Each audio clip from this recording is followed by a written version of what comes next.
Hi, Louise. Hi, how are you? Welcome to counseling. I'm good, thank you. My Thank name you. is Danielle, and I'm going to be the counselor today. And I have been doing this for a short time. Right now, I'm in grad school. I'm a student. I'm in my second year.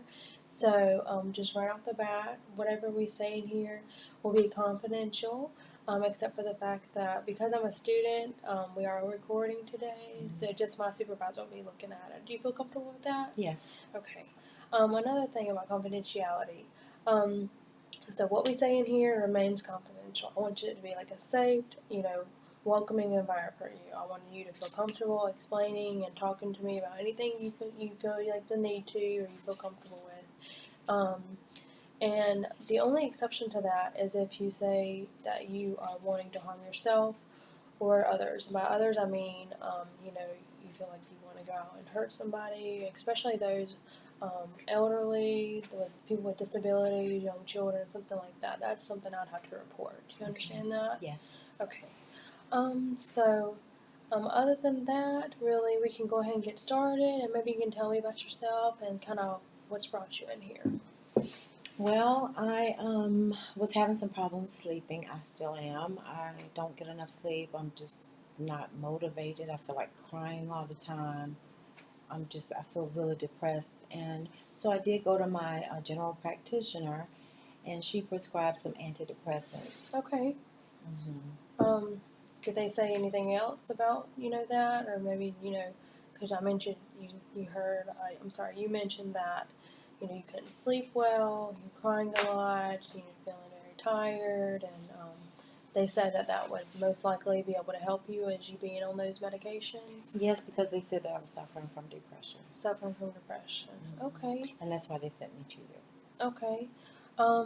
So you know and I meant, did you say you had some thoughts of suicidal thoughts? I didn't say it, but well, see, here's the thing. It's my son, and I'm really concerned about my son because, a lot of times I'm so depressed and so out of it, and I don't think I handle him in a proper way. I scream at him and I yell at him, and when I do that, and when I think about how unhappy it makes him, that makes me unhappy. And yeah, I do feel like he'd probably be better off if he didn't have to deal with me and my symptoms. And sometimes I feel like it would be better to just go away. Well, so I'm hearing that, with these thoughts of being tired and not getting sleep, and, there's other thing that you mentioned that it's really hurting that relationship between you and your son, and you're yelling at him, and it's making you feel like, you can't adequately take care of him, and then you're having these thoughts. Mm-hmm. Is that what I'm hearing correctly? Yes. Okay, well, just to reassure you, parenting is hard, and, um, it's not going to come easy. It's you're going to have some self-defeating moments, but everybody, I'm sure at some point in time feels like maybe they can't do it, or maybe they weren't meant for that, meant for parenting. But there is a lot of people who are with you in that situation. So just whenever you have some of those thoughts, just remember you're not alone. I have friends and they don't scream at their children, and you know they they have fun with their children and they take them out and they do things with them. And most of the time I'm so depressed I don't even want to go out of the house. I just want to stay there. And so he's limited in his activities and his friends, and he's just stuck with a depressed mom all the time. You think he's limited because of this depression that you feel like you're I going don't through? feel like doing anything, and he's always, mommy, let's do this, and mommy, let's go, and I just cannot ever get up the energy to do it. I just can't. Whenever you're feeling like this and you have these moments, is there somebody to help you take care of your son? Friends or family, or you know? See, the other thing is, I'm so attached to my son, I don't want him to be away from me either. And so, no, I don't let others take care of him because he's already suffering enough from me. And what if someone else abuses him? Or snaps at him or something. And so, no, I don't want anyone else to look after him. And I don't want to put him off on my parents because they are already upset that that I got pregnant and had my son. And so I just feel like it's just adding wood to the fire if I take him to them. Okay, I can see that from your point of view. But sometimes we all need a break. We need to kind of relieve some stress, and even if it's let's say you said that you're very attached to your son, and you feel maybe he might get abused at a different, um, being with other people. But I mean, Yeah, because other people abused me. okay, Other people abused me, and I don't want that to happen with my son. And so I keep him close to me. well, what about close family members that you trust, or people that It's you just trust? my mom and my dad. I'm an only child. Okay. And like I said, I don't want to burden them either. So whenever you have energy and maybe you don't feel as tired or depressed, what are some things that you like to do? I like reading with him. I like taking him to the park. We used to go to the park like all the time and, feed the ducks and even take him to birthday parties. But in the last 6 months or so, I just haven't felt like doing any of that. I feel lonely. I feel like I don't have any support. His dad has never calls to check on him, to see about him. He doesn't offer any support. And I just feel like all I do is work and come home and look after my kid.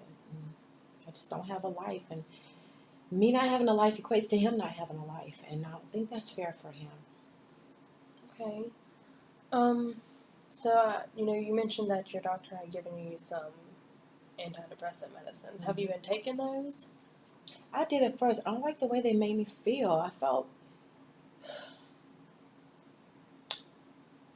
just felt more like killing myself.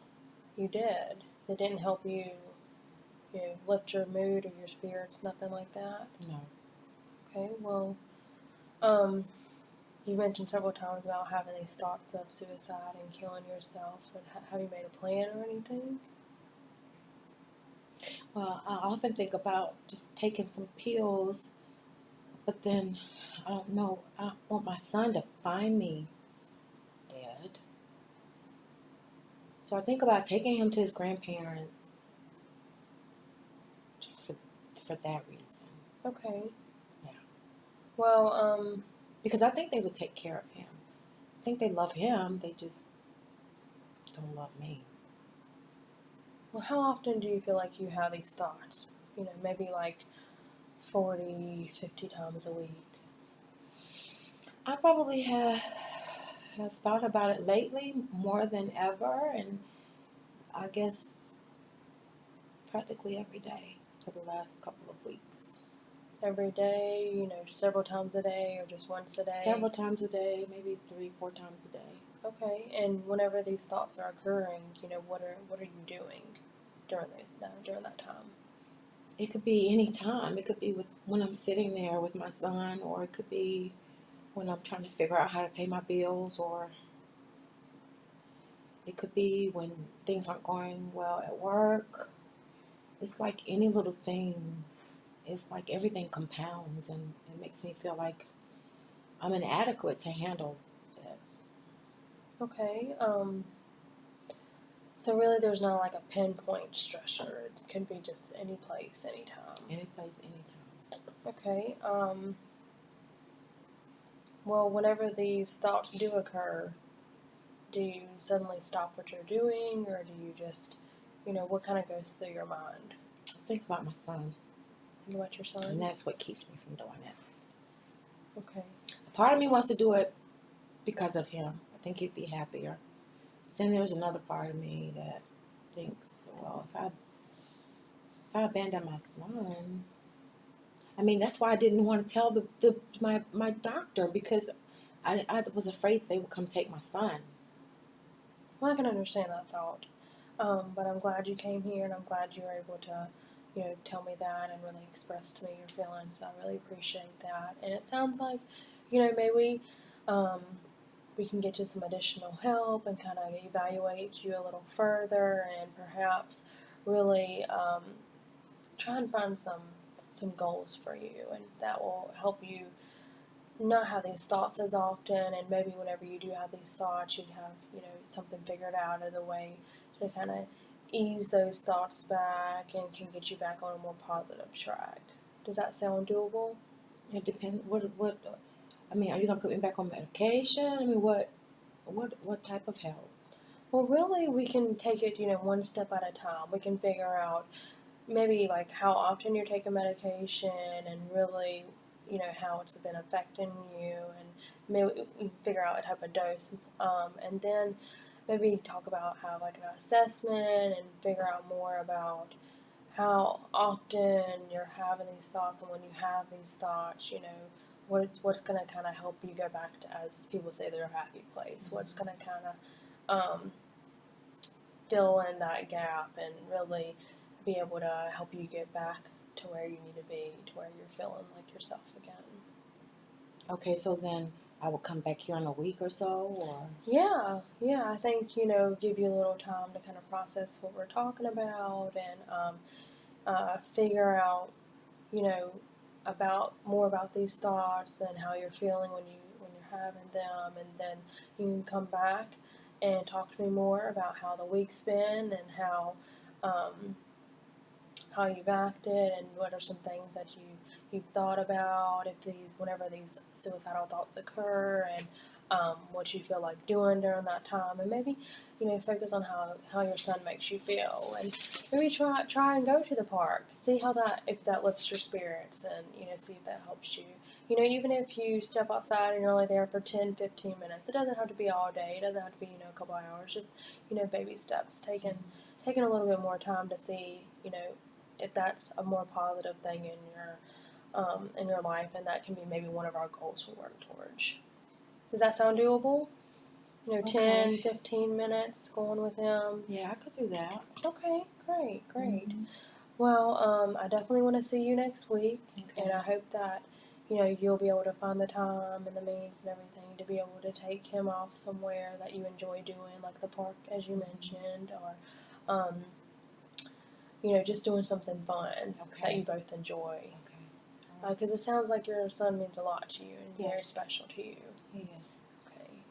Well, I think that's what we're going to have for today. Okay. But I do want you to come back and see me, and just remember, you know, spending time with your son and how important that is to you and what matters to you. And then whenever you come back, we talk about the week, and we talk about how maybe if you went off to that event, how that made you feel, and then we'll kind of go from there. Okay. Sounds good? All right. All right. Thank Great. you. Thank you. Thank you.